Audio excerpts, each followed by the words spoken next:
السلام عليكم الخوت، والله الا توحشتكم بالله. المهم بلا ما نطولوا، قال لك سيدي واحد الاستاذ تيقرر التلاميذ ويقول لهم عطيوني اقدم حيوان. والمهم مشي تيهز استاذ نعم ولدي السبع. علاش ولدي السبع؟ حيت هو ملك الحيوانات، حيت كذا. المهم كله شنو تيقول. هو ينقز واحد صاحبنا اللور، قال لي استاذ قال لي نعم ولدي انت؟ قال لي هو حمار الوحشي. قال لي حمار الوحشي؟ وعلاش ولدي؟ قال لي قلتي الحمار الوحشي بالضبط. قال لي حيت مخطط بالابيض والكحل، وحنا دابا كلشي كولور. حنا عاوتاني رجعنا. قال لك سيدي واحد خينا عنده الزغب بزاف، اللحيه والحجبان ملاقيين والموسطاج والشعر كتير وزغبو على صدرو. المهم السيد كله عامر زغب، رجليه فخادو، المهم كله عامر زغب. وهو مسكين تيطلع ليه الدم من هادشي، تيحسوني عاود يرجع هداك الشيء. المهم مل واحد النهار خاش يدو في نيفو وتيقيس بحال هكا وتيلقى واحد الراس تاع الزغبه تطليه من نيفو، ويقولوا نحيدها نتفا. وشي 4 ساعة هو تيشدها يجرها، ما تبغيش تجر ليه. واحد لقيته هو يحكمها ويدير لها قط، هو يجرها لقاها طويله وبدا تيجر قال والله تنكملها. تيجر ثلث ساعة عاد كملات، ويحك راسو ويلقى راسو كله قرع. تسرب. قال لك سيدي واحد الراجل عنده حانوت ديال تبقالت، هو يجي عنده وولدو داير واحد الكويبا ومقات الشعير ورابسي الشباب.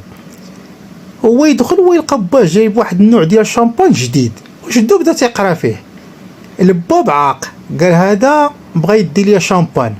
هو شدو ويقرع عليه، والولد خرج تيبكي وتيغوت، مشى عند امو، امي وبا قرع عليا. قالت لي علاش قرع عليك؟ قال لها شفت واحد الشامبان جديد وهو يشدني ويقرع عليا. وقالت لي حمد الله اللي ما ستي. قالت ليه المعزون ديال الاسنان، كون شتي كون حيد ديك السنان كيحيدهم ليا.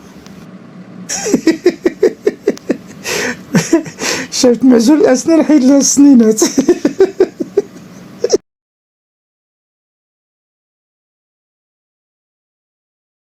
اسمع هادي راه نصيحه للناس اللي تياكلوا الحلوى تيجيهم الحناش. على الوليدات عطيو الحلوى التيساع. قال لك اسيدي واحد خينا فيه الحناش، ايوا مشى للطبيب، والو ما عطاه شي دواء، ولكن تيرجع ليه هداك الشيء. وشي عام هو تيداوي تطلع ليه هداك الشيء في راسو. ويتلاقى مع صاحبه قال ليه مالك؟ قال لي اخويا قتلوني الحناش. واي اللي قال لي نعطيك الحل؟ قال لي نعس الشيطان انا، قال لي عام وانا متبع مع الطباء والو. قال لي شوف دير هاد الطريقه اللي غادي نقول لك وغادي يدير الله خير. قال لي قول اسيدي. قال غتمشي تجيب واحد الدلاحه وغتقسمها على جوج وغتجلس عليها. هذيك الدوده الكبيره ديالهم غتنزل، غتذوق الدلاحه تلقاها حلوه، وغتقول لهم نزلوا، وغادي ينزلوا الدود كله لهذيك الدلاحه وغتهنى. والسيد فرح، عجبو الحال. ايوا سيدي رجع للدار، دار الوصيه تاع صاحبو، جاب الدلاحه قسمها على جوج، جلس عليها وهي تنزل هذيك الدوده الكبيره. ضاقت الدلاحه وهي تعيط لهم الدود نزل نقول لكم. ايوا الدود قربتها لهذا الدلاحه، هي تقول لهم وهاد الدلاحه راه حلوه، وجروها ندخلوها لداخل.